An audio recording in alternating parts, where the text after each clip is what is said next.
আসসালামু আলাইকুম। আপনারা সবাই কেমন আছেন? আমি তো আলহামদুলিল্লাহ ভালো আছি। তো ভিউয়ার্স, আবারও চলে আসলাম আপনাদের মাঝে আরও একটা ছোট্ট ব্লগ নিয়ে। তো আশা করি না টেনে আমার ছোট্ট ব্লগ দেখার চেষ্টা করবেন। তো এখানে আমি সকালের নাস্তা আর দুপুরের রান্নাটা নিয়ে আসলাম আর কি। তো এখানে আমি এই যে নান বানিয়ে নিচ্ছি আর কি। তো এটা নান গোলাটা আমার রেসিপিতে অনেকবারই দেওয়া আছে, তো এই জন্য আমি গোলাটা দেখাই নেই আর কি। তো এখানে আমি যে নান বানিয়ে নিচ্ছি, তো এটা তো শর্টকাটের মধ্যে বানিয়েছি আর কি, সকালের নাস্তার মধ্যে। তো মানে একদম সিম্পলভাবে বানিয়েছি, যেটা আমরা নাস্তা খাবো আর কি সকালবেলা। তো নানটা আমি হালকা তেলে ভেজে নিচ্ছি আর কি। তো আপনারা চাইলে তেল ছাড়াও ভাজতে পারেন, তেল ছাড়াও ভালো লাগে, কিন্তু তেলে ভাজলে আর কি একটু বেশি ভালো লাগে। তো এই যে আমার নানগুলি বানানো শেষ। আর এটা হচ্ছে আমার একটা এগ সস বানিয়েছি আমি, ডিম দিয়ে 2-3 রকম সস দিয়ে আমি এটাকে বানিয়েছি। তো আমি এক সময় আপনাদের সাথে শেয়ার করব। মানে অত্যন্ত মজার একটি সস, খুবই টেস্টি, খুবই মজা।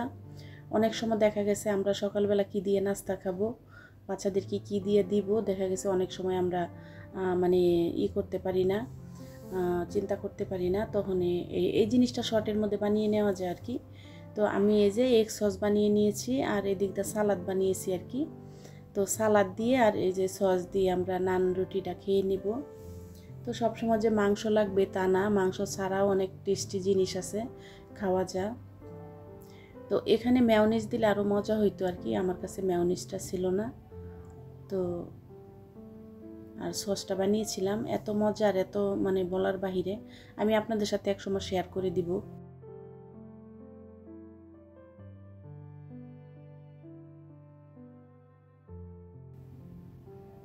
তো আমি এই সসটা আপনাদের কাছে আমি অবশ্যই তুলে ধরবো আর কি। তো খুবই মজা, অবশ্যই আপনারা একবার হলো খেয়ে দেখবেন। আর সস দিয়া তো নান রুটি, এটা তো বাবাই জানা, এত টেস্টি, এত মজা। তো আমি যে নাস্তাগুলো মাঝে মাঝে নিয়ে আসি একদম আনকমন, আপনারা অবশ্যই দেখার চেষ্টা করবেন। আর দেখে আমার মতো বানিয়ে খাওয়ার চেষ্টা করবেন, না খেলে মিস করবেন, বুঝবেন না যে এটার স্বাদ কেমন হয়েছিল আর কি। তো আমি তো ওই যে সালাডটা বানিয়েছি শসা, টমেটো, কাঁচা পেঁয়াজ আর কাঁচা মরিচ দিয়ে। আপনারা চাইলে সরিষার তেল দিতে পারেন, আমি দিই নাই, আমি কাঁচা সরিষার তেলটা দিলে আমার মেয়েটা খেতে চায় না আর কি। তো নাস্তার পরে তো চা মানে চাটা না খেলেই নয়, খেতে তো অবশ্যই হবে। আমি তো এক কাপ চা না খেলে সারাদিন কাজই করতে পারি না। হয়তো আপনারা বলতে পারেন যে এটা কোনো নেশা হলো, যে না, অন্য কিছু দরকার নেই, অন্য কিছু চাই না, অন্য কিছুই খেতে চাই না। তবে আজকে মানে না খেতে খেতে, না করতে করতে আজকে রক্তের শূন্যতা দেখা দিছে। তো যাই হোক, শরীরটা খুবই অসুস্থ, মানে খুবই খারাপ যাচ্ছে ইদানিং শরীরটা। আপনারা অবশ্যই আমার জন্য দোয়া করবেন। আমার কয়দিন ধরে একদম পিঠে ব্যথা, বুকে ব্যথা, জানি না কেন। তো এদিক দিয়ে যে জিরা, তারপরে ধনিয়া আর শুকনা মরিচ, এগুলি বারান্দায় রোদ্রে দিছিলাম আর কি। আর এগুলি 2 দিনও খুব রোদ ছিল।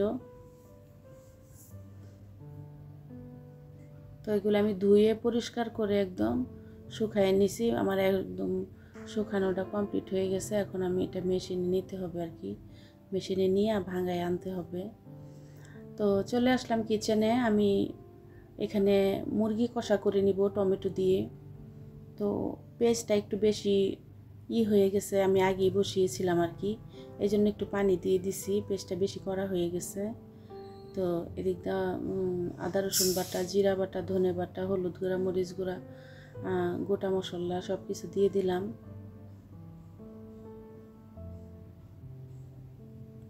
তো দিয়ে আমি এখন মুরগিটাও দিয়ে টমেটোটা দিয়ে দিব আর কি। টমেটো আমি এখানে 2টা টমেটো দিছি। এখনকার টমেটোগুলি কেমন জানি সিদ্ধ হতে চায় না সহজে, তো এই কারণে টমেটো আমি এটা মানে টমেটোটা আগে দিয়ে দিলাম আর কি। তো টমেটোটাকে দিয়ে আমি একটু লবণ দিয়ে দিলাম যাতে নরম হয়ে আসে। তো দেখুন আমার টমেটো কিন্তু একদম নরম হয়ে আসছে। আর আমি 2টা টমেটো দেওয়ার কারণ হচ্ছে আমার যেহেতু মুরগি একটু বেশি, আমি একটু বেশি মুরগি রান্না করতেছি, এই জন্যে।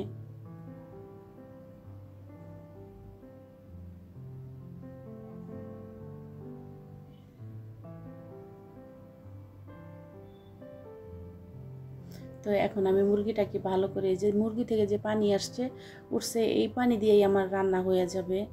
তো পরে একটু ঝোল দিব আর কি। তো এই যে দেখুন মুরগি আর টমেটো একসাথে আমি ভালো করে কষিয়ে নিব এখন।